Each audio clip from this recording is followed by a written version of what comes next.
ladies and gentlemen. It's Chris from Leisure Games. Just coming to you on a True Blue Kickstarter Tuesday. Um, I actually just recorded a video last night of next week's Kickstarters because honestly I wasn't expecting this week to have a whole lot of things that would be of interest or things that would be notable, and so I kind of skipped over it, to be frank with you. And yet here I am. Interesting fact of the week, True Blue actually comes from the year 1636, when it meant to be loyal to the British Conservative Party. So it was actually that is what established the meaning of that, and now we just sort of use it as just loyal in general. So there's your useless trivia of the day, so you can't say you didn't learn anything today if anyone asks. I'm going to be talking about 4 projects tonight that caught my eye. The big 3 that came out today, plus one that I think is completely thrown under the radar, and I think it's worth looking at as something unique and as an indie game. Just as a disclaimer, obviously these are all my own opinions, these are all my own thoughts and ideas behind these projects. I have no affiliation, no money changing hands, anything like that. I wish I was popular enough to get sponsored for something, but no, I'm going to give you my pure unbiased opinion. And so I just, as a disclaimer, I like doing the big projects, but I like highlighting some of the little ones too. So this first game that I'm going to be talking about tonight is really interesting to me because I had never heard of it. As a side note, just about indie projects, I see all the time that people complain about Kickstarter in general. And so this is my own little soapbox that I'll put at the beginning of this video. Skip over it if you want, and click the time link below to go to the first one, or hear me out for 30 seconds or a minute. I see all the time people bash Kickstarter for being a glorified pre-order. It's a pre-order store. It's a guaranteed pre-order. CMON, Mythic, all the big guys are just using a queen as a pre-order so they can tell how things are going to go. It's not meant to be that, quote unquote. And so it peeves me because these are also the same people that are backing these huge projects that are basically pre-orders. It's just they don't like certain companies doing it. It seems more like anything else. So put your money where your mouth is. Support these indie guys that are maybe barely going to fund, or they're going to fund and maybe hit a stretch goal, so that when they hit those stretch goals, it actually means something for the project. The project goes from having a sticker on the cardboard cover, like one of my the Japanese games that I backed was going to have, and they hit a funding goal so that they could actually put an actual printed image on there. So it really does make a bigger difference in some of these smaller games, and let's let them prove it to us. Prove us that these games can be just as successful. For every CMON game, there's the Rag to Riches out of nowhere. Gloomhaven was that. Seventh Continent was that. Spirit Island is the prototypical example of that, where it came out of nowhere. It didn't even, I don't think it broke 6 figures, but now it's top Board Game Geek 20 or something like that. So there can be great games, but you have to be willing to put it out there. But you also have to do your due diligence, because there are a lot of games out there that are not worth it. So I'm going to bring 4 to you that caught my eye today, and so here we go.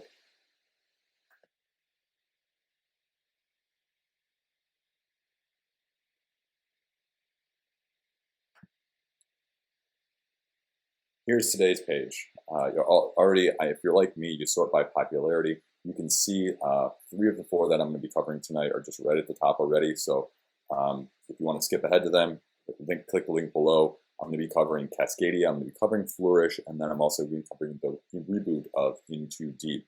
Now, however, none of those are the first game that I'm going to cover, because this is the one that actually caught me out of nowhere, that I didn't even know was launching. I didn't know it was a game, never heard of this company, I don't know anything about it. As a side note, before I talk about any of these games tonight, I'm going to do your dirty work for you tonight.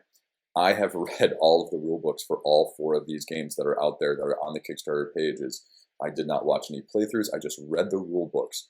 And if you're like me, that's a tough slog. And so I'm trying to give you the most information I can, so that I'm going to do your dirty work for you this week, to tell you, okay, here's a little bit about what you should know going in based off of the rule book, beyond just what they're going to show you on the Kickstarter page. Because we all know that what's on the Kickstarter page is not always reflective of what's in the rule book. You're highlighting certain things, you're maybe not highlighting other things to give it a certain spin. And so I read through them all today, and I'll tell you my thoughts on those as well. Always look at a gameplay video. There are some great guys putting them out. It seems like all of these guys have the same 2 or 3 people. I think Rado did most of these. I think they did Cascadia and Flourish. Those are his types of games. I think Board Game Geek did a couple of them. I think John Gets Games did a couple. So you got a consistent group that kind of gives you a good flow of things. But the first one tonight that I'm going to talk about is actually a game called Soulgivers. Actually, it was the art on that actually caught me, and I said, you know what, this looks really interesting. Disclaimer, I like abstracts. I never found the appeal when I started playing initially, but abstracts have really, really grown on me. Give me a game of Zerts, give me a game of Yinch, give me a game of Tak, little known one called Soloween from Korea. I love those games now. Those I would sit there and play a couple of those in a row. Frankly speaking, I'm not very good. I get routinely beaten by my wife, except for in Tak. I'm much better in Tak for whatever reason that is. But they have really caught my eye, and I like playing them for that reason. It's a different style of thinking. The best thing I can compare it to is people who do crossword puzzles. If you know people who do crossword puzzles, or you've ever done crossword puzzles yourself, you know that there's a different mindset that you have to have when you do crossword puzzles. So it's just a different way of thinking, and I think abstracts are sort of the same way. Is you just have a different way of thinking each game, because they're so different than sometimes the other tabletop counterparts that they are often running against. So this is Soulgivers. This is a 2-player only game. This is an abstract game, and the art is, I mean, it's nothing to write home about. You know, you're looking at things and you're saying, okay, well, Chris, you know, why am I even bothering to look at this? It's half funded. There's only 286 people. It's running a month. Why would I even bother to look at this? This is just what I was saying earlier. This is an indie developer. This is someone who, you know, is looking for money, because this won't fund otherwise. And it's sleek in its design. It looks to be very interesting in that sense. It's a half abstract, half more asymmetrical powers, where you're controlling up to 3 characters at a time on a side. And this is where sort of the differences come between this and other 2-player dueling games that are out there, but also this is where the abstract comes in more than anything else. So as we scroll down, I mean, it's just sleek. People are going to first notice it's got the 48-hour backer thing. I'm pledging for this right now, so you know, I'm putting my money where my mouth is. I'm not just spouting off this rhetoric. The big thing for me is that it comes with 10 characters on each side as the base game. This early bird pledge comes with the 11th character. The next level up, and this is where I'm a little bit unsure of. This is $71. This is pretty hefty actually for what it is. So we're going to see if I hold to that. But I think that's the route that I would go at this point from a value standpoint, because for me, an extra $20 for this one more 12th hero, the Ager expansion, $20 for one. No, I'm getting 70 for 11 already. For me, I'm not a completionist in that sense. I would love to have it, don't get me wrong, and I may never be able to get it, but if I don't have it, it's not a game breaker for me. And with all of the other variety that comes with the other 10, I think you'll be fine. Plus, I don't really, a pin doesn't do it for me. Same thing with a collector's edition. I don't need an art book. If it comes anyway, sure, great. I'm not paying another $30 essentially for an art book in that sense. So without further ado, I haven't even really talked about the game yet. So what makes this game different than a lot of the other games that are out there? So what you're doing is there's this little piece in the middle that you can see sort of in the center of the picture there where my mouse is circling.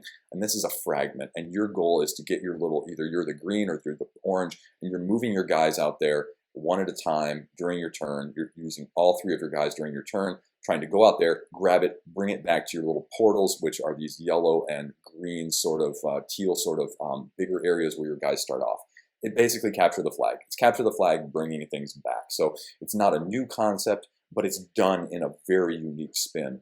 You can also see right now, just looking at that picture, that there's a couple elements going on. You've got the white lines that are in the middle of some of the pieces. You've got the circles, and you also have, those are tiles.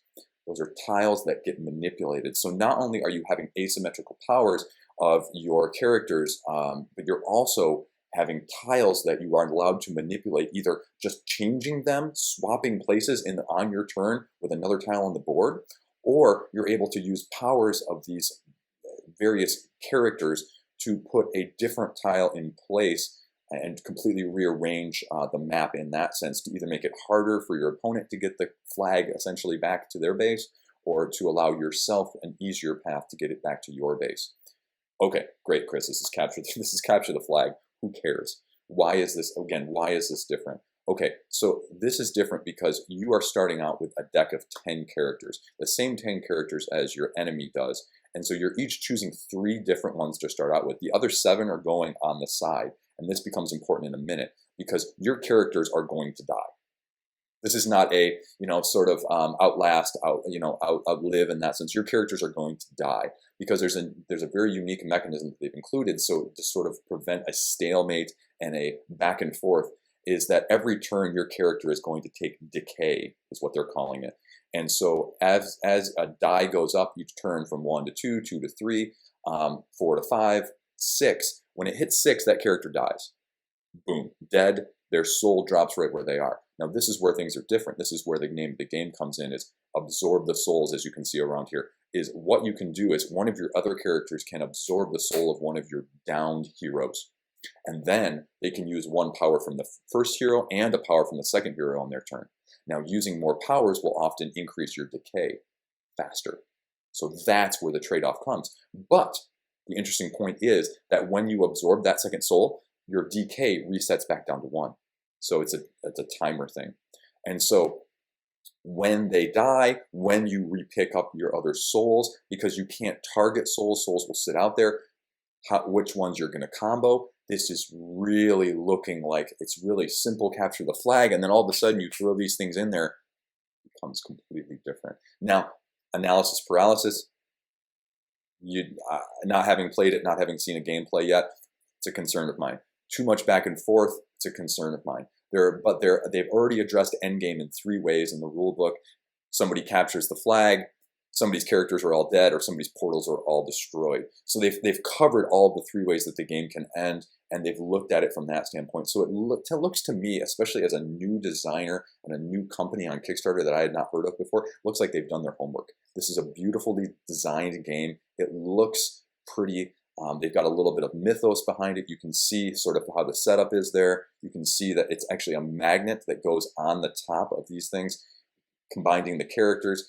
It's really looking like a game that has a long-lasting appeal. Now, the biggest question is, in a game like this, when you have 10 to 12 characters on a side, are they balanced? And that's something that until people really start playing it, or are there combos that are just so OP that it's going to be, I'm going to do this one every single time. So interestingly, in this part, in the expandability, they're talking about season 1. So it looks like they're already planning on, if this funds, they're going to follow up with it with more guys in the future, or interesting little tricks on it like that. So personally, they've emphasized this minimal look. People are always about the theme and the aesthetics. I like the minimal look. You put a poster on the wall for me, and I like a minimalistic look, a minimalistic Star Wars, a minimalistic Lord of the Rings. I love that appeal.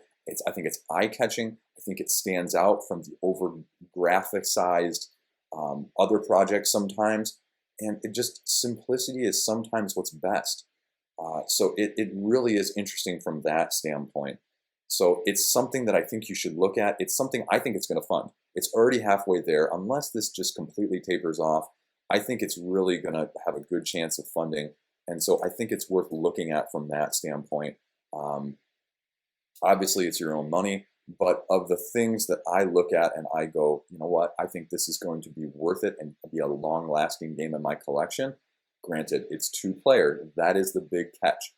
2-player with a consistent other player is really going to make the difference in a lot of these 2-player games. What it sort of reminds me of in the same sense is a little bit of Tosh Kalar, a highly underrated game in my opinion as well. And I think Tosh Kalar is something that has a long-lasting shelf life from that standpoint as well. So in that sense, I think it's going to be highly underrated. They've got some stretch goals here.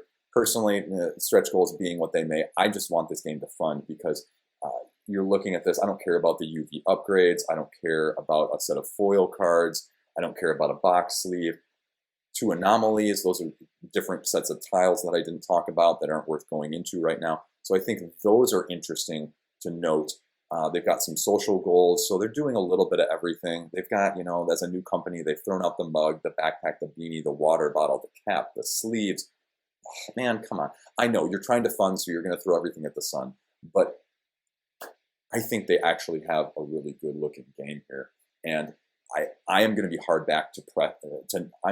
pressed not to back this when time comes out and it ends up finishing the campaign. And I think they have a really good shot to fund. I was a little concerned when I first looked at it this morning, and it was a little slow to start, but they're at 50% already. So for an unknown commodity in a very niche market of 2-player games combined with abstract, I think they're doing amazing so far. And so I would love it. I'll put the link down in the comments below. Check it out for yourself. The rule book's out there. The rule book, again, this was a nice rule book. If you've watched my other video, one of my big critiques is, and I'm not sure if this one's going to be, that video is going to be before this or after this, but read the rule books professionally edited. Rule books that are poorly put together, that you can't tell what's going on with the game. I've gotten plenty of those in retail as well as Kickstarter in the past, and it really puts a damper on getting the game to the table. And so the fact that these guys have already done that, and it doesn't even look like English is necessarily their primary language. I think they're out of Italy, so that's even more impressive. I see people whose main language is English that can't do that. So give it a look, give it a shout out. I think it's worth it. It's a very interesting, unique take. As you saw, I'm backing it right now. So I am, and this is not just a random endorsement. This is me saying I'm putting my money where my mouth is. Okay, on to number 2. The number 1 game funding on the hot list right now on Kickstarter, Cascadia, by the guys that brought you Calico. Calico is the recent development and delivery game by this company. Who is this again? This is Flatout Games. This is a tile laying with tiles on tiles with cards. So it's a little bit of set collection. It's a little bit of tile configuration and manipulation. And so it's I mean, $8,000 goal, let's be honest, that was probably under. They probably could have gone with something that was actually higher, more as a true goal. But honestly, I think it looks great. Calico didn't get me the first time, and then with the recent deliveries, I've watched some of the reviews. You know, Dice Tower gave it a 7.5 out of 10. I think it was Z. But I mean, it's well thought of, and it's deceptively thinky, actually, in terms of what you're doing with matching the tiles and the cats and the buttons on top. So the patterns on the tiles below. And so people were, I think, a little surprised when it came out, and I think you had some people very positively surprised with that, and I think you had other people that were a little bit negatively surprised, and you're seeing a little bit of turnover. Now, just looking at this, the top, it's an eye-catching. I don't like the box cover, to be honest. I don't like the box cover art. I don't think the deer, I would have gone with a different animal, but that's my own personal preference. Otherwise, I think the colors are sharp, they stand out, and the price point. The price point is, someone commented on Reddit today when they posted it here, that the price point was not what they thought it would be for the component quality. But I think you actually have some wood components in this. If I'm correct, I'll scroll down in a minute. But for 29 bucks for something like this, this is a retail price. Now, $9 shipping is what it's going to be. So it's going to cost you $38 if you're going to be backing on Kickstarter. But I don't know if Calico was in stores as well. I think just the base retail game was. And so I think it was about the same. And afterwards on Flatout Games' website, you could get Calico for the same Kickstarter price. So I guess that's the only question of whether or not you want to do that is in the month following delivery and distribution from the campaign is you could still get Calico with the Kickstarter for the exact same price. So that might be the only hesitation in backing this, is waiting that first month to see the reviews to make sure it's as good. That being said, I mean, this campaign page is pretty transparent. Again, I read the rule book. You're basically, it's really straightforward. It's Calico Part 2, if you will. It scales the number of tiles that you're putting out, hexes and tokens you're putting out scales to the players, so 2 to 4. You've got 2 to 3 scoring tiles for each of these 6 creatures that you can see. You've got, your eagle, your bear, your fox, your fish, your deer. And so each of them scores in different patterns, but then they've also said that, well, bears, maybe in this round you're going to pull, in this game you're going to pull the bears when they score, you have to have 2 in a row, but then one of the other scoring cards that you're going to pull out, you need 3 bears in a row. And so it's going to vary game to game in that sense, so there's a nice variability there.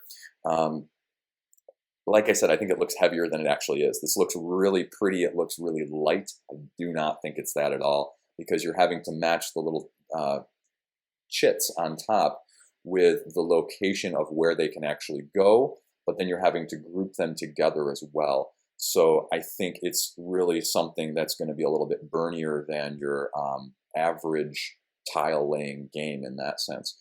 Now, I think there's 2 other things that I want to mention about this, is that they've already known that it's going to be a little heavier. So in the rules, they actually already have a couple variants. One is a solo variant. So all you solo guys looking for another game at a cheap price, if this is up your alley, it's already included. So it's not just something tacked on at the end. They've also got a family variant, which is addressing the point that I just said, is they're aware that this is going to be too thinky for kids. So they've already got a family variant in there. So you can introduce it to your kids who may be looking at this and going, animals, tiles, ooh, I like this, a couple cards, nice pictures.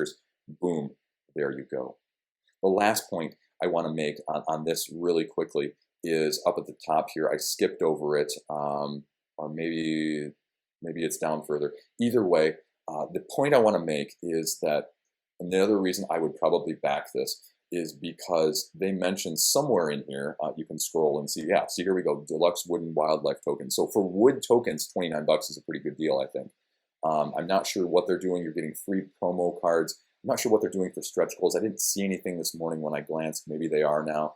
Maybe they're not. Either way, it's a good price. You're getting promos at a reduced cost. You're getting it at the Kickstarter value. So they've got a bunch of videos here. There's the rule book. Boom. They said for every game that they sell, they're giving a game to Toys for Tots.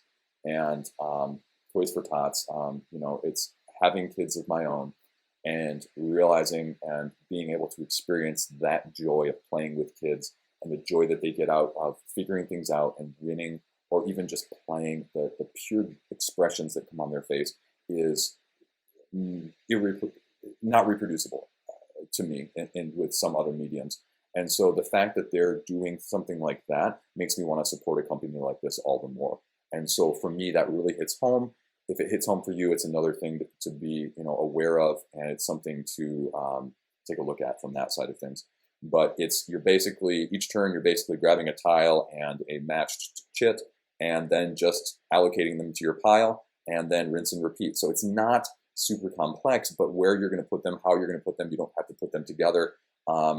It's just something to be aware of. So take a look at it. I was very, like I said at the beginning of the video, I was very pleasantly surprised at this, especially after I read the rules and I looked at the art. So I was very happy about that. Third one up now, this was the one I was going to cover again today in a little more detail. But anyway, this is a super light set collection game. Oh, sorry, you know what? I messed it up. This is the Toys for Tots one. So anyway, Toys for Tots, Flourish. This is a game where it is by the creators of Everdell.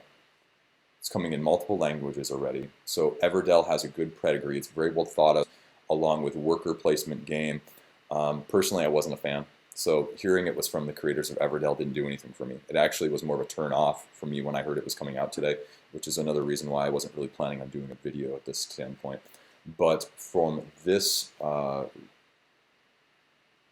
production and campaign itself, it's something that I was not really expecting. It's completely different than Everdell. So if you're going in there expecting another Everdell, this is not another Everdell.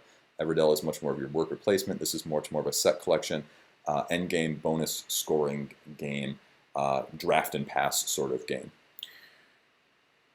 I can't speak to the company themselves. I saw something on Twitter this afternoon, browsing through the board game tweet world, about the company, and so I'm not going to speak to that. If you're interested in some of that, I'll leave that to you to discuss. I'm just going to discuss the game from a design and a designer standpoint, separating the game and the designer from the company themselves. So honestly, it's a straight set collection. The nice thing about it is it's more akin to, it's your alternative to Seven Wonders, in the sense that, you know, you can see like there are 7-player count. Now this is where I sort of get irritated at Kickstarters. I'm going to make another video about this.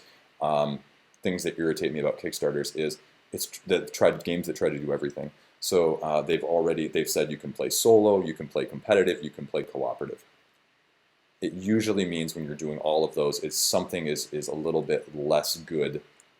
I'm not going to say bad. Something is less good than the others. So something gets the shaft, essentially. And so that would be my concern. And having read the rules, I think in this sense it's the co-op.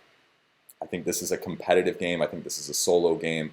But I think it's going to best shine at the competitive and not the cooperative. Having looked through what it actually is and what it entails.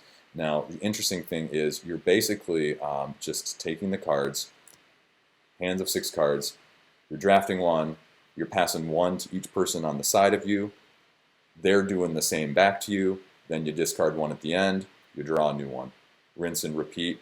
You do that until you've got 3 cards down in the first round, 3 cards down in the second round, 3 cards down in the third round, and now in the 4th round, for some reason, and this was the weird thing, I'm sure there's a reason behind it. I'm not smart enough to know these things, so someone else can, I'm sure, elaborate on it. In the 4th round, you're deciding, and you're not passing nearly as much. You're not passing hardly at all. And so they've just decided to change up in that last round, I guess maybe to give you more control at the end so that you don't feel like you get, you know, too much take that or get screwed at the end of people looking at what you're doing, trying to compare. Because some of the bonuses are just based off of your cards. Some of your bonuses are how many your cards have plus the person next to you or the person on both sides. So again, I think this is going to be a 3, 4, 5-player game where it's going to work best. 2 players, it's probably going to be underpowered. And same thing with the cooperative. It's basically everybody works together and then you sum your scores and you get a medal based on what it is. Now, the interesting thing and the thing I don't really know here is because they only have one pledge level, $39, which sounds a little more expensive for a card passing game. And this is where, again, I have a little trouble with this campaign as well, is from a value standpoint, it comes with these Friends and Foley's expansions. Now, you may think, based on the wording, that these are one expansion, but it's actually 2 if you scroll down. It's Friends expansion and the Foley's expansion. And so that's interesting in and of itself. Again, the ribbons are either they're more for, they realize how short this game is, so you're putting ribbons in and trying to basically secret objectives, or they're not secret, but they're face-up objectives, and you play 3 games in a row, and it's a campaignish where you're adding those in if you can complete them between games. So now back to that price point, $39. You've got 3D walls. I mean, sure, I guess. I'd rather have $10 off. I'd rather pay $10 less or $7 or $8 less or give me free shipping, because I think, you know, again, it's a little overproduced in that sense. So will it hold up? It looks like this is going to be the retail version. I would be surprised if the retail version didn't have these 3D walls. I think it's just not going to come with the Friends and Follies expansion. So I think you're getting the discounted price rather than the stripped down version at retail to avoid any retail letdown or exclusivity. But that's, I think it's just too much of a price point for me for too light of game. I like it. I think it will play well. I think it's going to be it looks like a well-designed game. Again, the art, again, doesn't do anything for me, but it's coming in 3 languages already, so that appeals to a lot of foreign backers. Check it out for yourself, and so it must add something to it. I don't think, though, looking at it, it's probably going to be the make it or break it for me. So I'm going to watch this one until the end. If they add anything else, maybe it'll entice me more. But right now, as nice a filler quality game that this looks like, especially when I compare it to other games that it would have to beat out, I don't see myself playing this one over other ones. So I probably will not be backing this. I'll be checking it on the last day, but this is a game I'm either going to want to play, have someone else have a copy and play it if they have it, or I'll trade for it in the future if that strikes me. So that's Flourish. Last but not least is Into Deep. It's a reboot by Burnt Island Games. Now this was a little bit of a weird situation. I think it was last month that they actually launched it initially, and it was going to fund. It was going to fund, but it was very low after a couple days, and so they canceled it early because I think it was an artificially low goal. I don't remember what it was, but it was one of those where it should have funded, it was going to fund, and they said it's not funding fast enough, so we need to cancel and reboot. Take that as you will. Some people look at that and go, okay, you know what, they're optimizing it, they're making it more appealing. I understand that. Some other people go,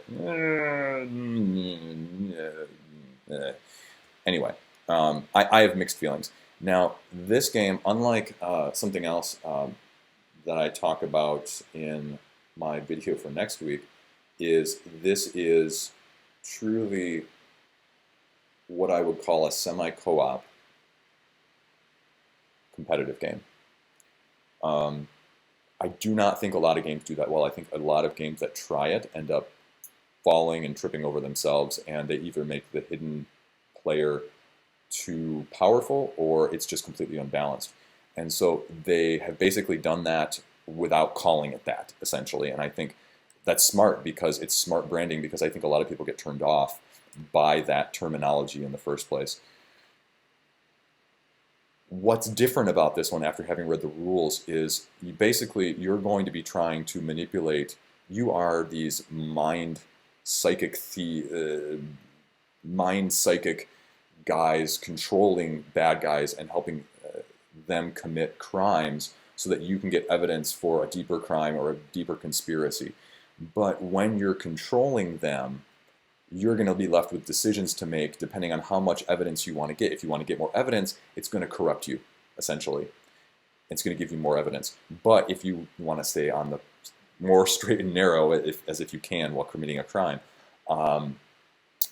then it's going to give you less. And so it's going to be a risk-reward.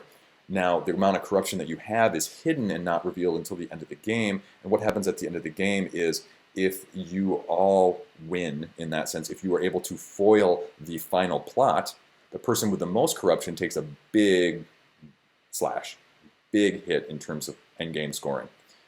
But here's the caveat, is that you're all contributing to the individual mission, and there's a couple missions throughout in each round, and then there's an overall mission that you're trying to do.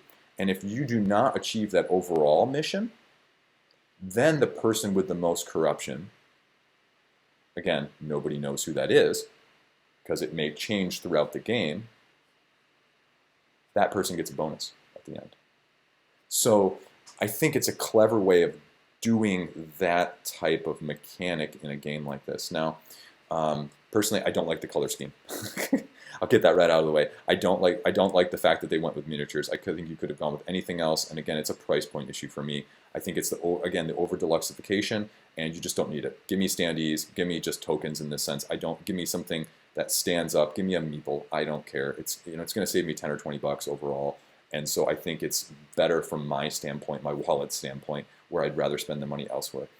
So it'll be interesting to see, because I believe I think that's the deluxe version. They have a retail, and then they have a deluxe. Now, again, if you want to talk about value, oftentimes these retail games are not good value when you're factoring in MSRP and the discount from MSRP, including free shipping if you're getting it through one of the major retailers. So really, a lot of these games, even though they say, come get it now, I think really you're going deluxe or you're not going. The interesting thing about this game is they're doing unlocks. So I think they got a little scared last time when it didn't fund fast. And so with those stretch goals being what they made to entice people, especially on the higher ticketed item of the deluxe version, the Kickstarter version, they're going to do some unveiling of these stretch goals. Now, I almost said daily there because I thought they were, but they're actually not daily stretch goals. They're every couple days, or it's sort of spread out. So that's interesting too. It makes you wonder, sort of, are they going to be bigger? Are they going to be smaller? Are they actually going to entice people to back at this higher level or not? This graphic is really just showing you, hey, your morality is evolving. It's that corruption I talked about.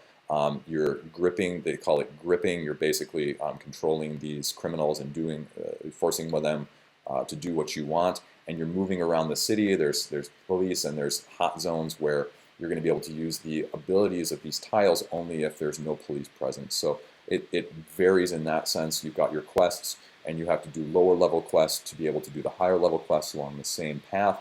So it's got some unique features there, and so I think it's really worth looking at. Now, for me, again, I think this is probably going to be down to the last minute for me, but I'm looking at probably picking this up at retail because, as you can see right there, I'm a standee and a pawn guy. I am not a miniature guy in a game like this. If I'm a miniature guy, give me all miniatures. Make it a dungeon crawler. Make it something that's going to have a little bit more pop to it. In a flat board game like this, I'm completely okay with standees. Frankly speaking, I think the standee art a lot of the times is better than what gets done and what I could do painting-wise. So I think that is really the selling point for me. Is I'm probably going to wait for retail, but I'm going to be interested. I'm going to be following along to see what these daily reveal, or these see, I did it. These reveals intermittently are going to give to this Kickstarter edition. Again, lid doesn't do anything for me. Miniatures doesn't do anything for me. Custom bases doesn't do anything for me. Timed reveals, here you go. A week apart. So you're going to put them a week apart. They better be worth it. You know, you are hyping this up already. You're already telling people we're not going to reveal something for another week. So it better be something that entices people, because otherwise you have this huge lag between these reveals that is going to be a big lull in the campaign otherwise. And lulls tend to worry people. People do not like lulls. People do not like to see funding remain stagnant. That worries people about whether or not they're going to get their value from it, because that's why people are backing this now, is they want to get the value. And so the value is going to be determined by these reveals. And if these reveals aren't worth it when they do that, I think you're going to see people back out in the middle of it. They'll pop back up like the end, like it usually does, but it'll be interesting to see from that standpoint. Now, they have a few stretch goals, but again, these are pretty spaced out. So I don't think that they're expecting a lot of these stretch goals, and that they're going to do a lot of stretch goals in that sense. So it'll be interesting to see the combination of things, of where they're really going to put the focus, and what they're going to focus on with the stretch goals versus the big reveals. Are the big reveals going to be expansions? Are they going to be mini expansions? Are they going to be an additional like campaign game where you're carrying over stuff? I don't have a clue, but it'll be interesting to see what goes in each pile, and then especially how far the stretch goals get. Part of me doesn't like that, because part of me feels like if they don't hit the stretch goal, they'll just throw the stretch goal into the reveal. And so it seems a bit disingenuous in some of these campaigns, and I think that's what Simon ran into, is when they weren't funding, they started just to do the daily reveals because it was going to be there anyway. And so I don't like that, but it is now in actuality in a lot of these campaigns, especially if they're putting some of this stuff out there and they just can't hit it. So it'll be interesting to see what actually happens from that standpoint. Again, reading the rule book, it's not as complicated as it looks. You've got 5 phases in each turn. You're acting. It's got a lot of symbology. I think that's going to be the biggest learning curve. And then it's just going to be figuring out what you want to do. John Gets Games, watch that video. That guy does amazing work. So I really think that that's a great thing. And then they've got a whole bunch of quotes here. I'll talk about quotes and other things like that in the future. Shipping isn't that bad. $13 in the US if you're where I'm at. So it's not horrible, but it's still $74 for a Kickstarter exclusive game. So that's going to be twice the retail price for miniatures that I'm not really interested in a foil cover right now. So it's going to have to give me something else on those daily stretch goals and those reveals to make me pay basically double the price. So that is it for tonight. I want to thank you guys for watching. I want to say just thank you again for any support. Take a look at these Kickstarters. Let me know what you think. What are you backing? What aren't you backing? Why aren't you backing it? I'm interested to know. Like, I have my own personal reasons, I have my own things, but what else are people looking at? Are there other under the radar ones? I know there's one or two that launched today that I didn't cover. And so if you have thoughts on those, I'd love to hear them, and I can throw my thoughts back to you. Otherwise, I'm going to be throwing another video out later this week for next week in anticipation, because that is going to be a wallet buster next week, and you'll see why at that point if you're not already aware. And if you are aware, well, you know what I'm going to be talking about already. So buckle up, because it's going to be a rough week next week for your wallet, potentially. Okay, thanks for watching. Tell your friends. Ask them how they're doing today. Listen to the answer. And throw me a subscribe if you want. Thanks.